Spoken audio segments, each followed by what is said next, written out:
Yan, dahil meron tayong, sobrang dami nito mga kataba, dumating to, dala ng mister ko. Siguro, malaking plastic yung dala niya. Bunga ng malunggay, sayang naman. So, meron kasi ako natirang konting okra. O mga kataba, hindi to masyadong maraming gulay. Kung ano lang yung available na gulay. Dapat nga, eto lang dalawa na to sardinas. Pero nilagyan ko ng okra, siling green, kamote.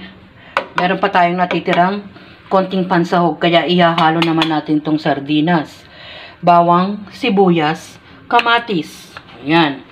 Tapos, nagpabili tayo ng ating tinapa. Ba mga kataba?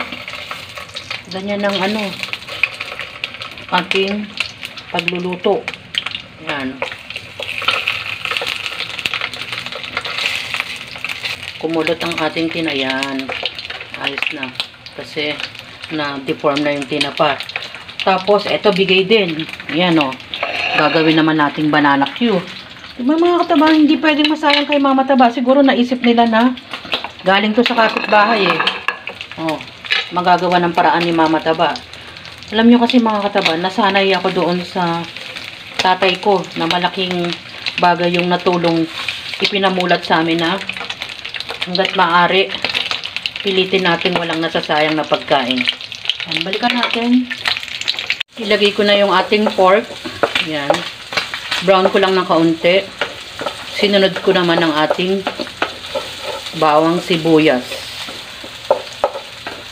Yan.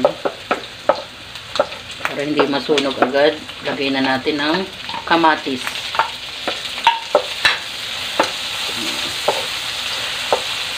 Ito ang ating tinapa. Naluto na ni mama taba. At ang kamatis, palalambutin muna natin.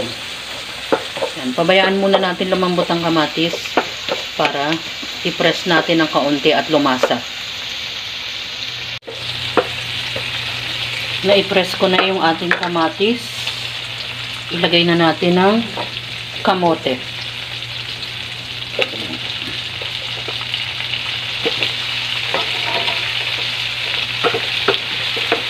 Yan.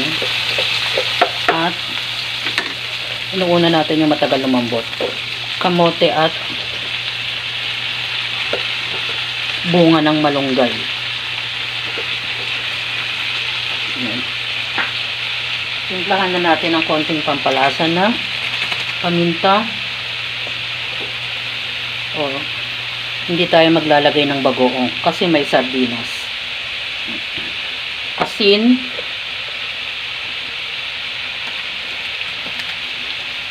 Ajinomoto. Konting tubig muna. Hindi ko natin muna inilalagay ang sardinas para hindi madurog. Takpan muna natin. Yan. Halos nagbabago na ang ating gulay.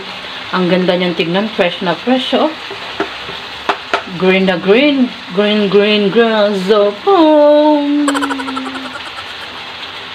Okra at siling green. Ako naman, eto na naman ang gulay. Ewan ko ba. Masaya talaga ako pag gulay. Ewan ko lang sa mga anak ko. Pero hindi sila pwedeng hindi kumain ng gulay. At ang ating pinaka the best. Yan. Kalugin natin. Sayang naman ang pinaka sauce niya. Hindi ko masyadong dinudurog ang ating sardinas. Pabayaan lang natin siya dyan. At takpan natin uli. Yan! Balik! Tikman natin ang ating tsura pa lang mga kataba. Sarap na.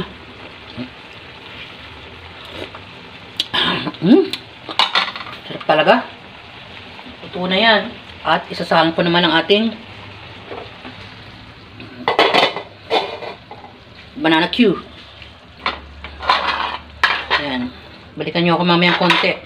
Kukuha muna ako ng papel.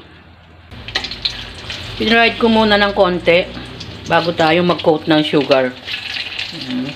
Ito yung iba. Ayan. Mamaya naman, maglalagay tayo ng ating sugar. Yan. Balikan niyo ako mamaya pag meron ng sugar.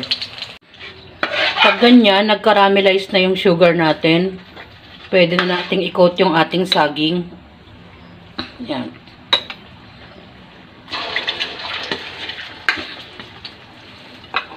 Ilalahat ko na para madama yung iba.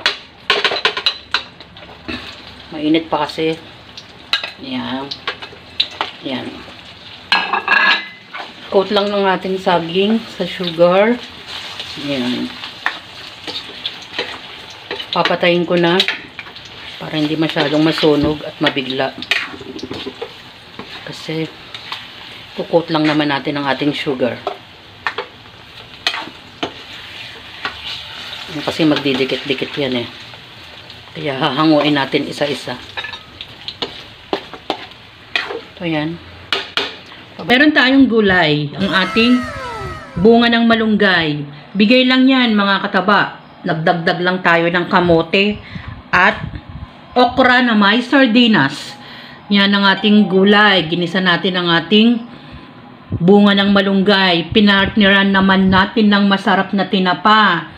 At yun namang binigay din na saging. Halos overripe na yung ating saging.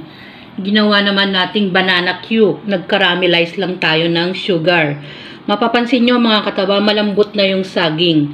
Pero nagawan pa rin natin ang paraan na maging masarap na banana cube. Yan ang ating mga pagkain ngayon mga kataba.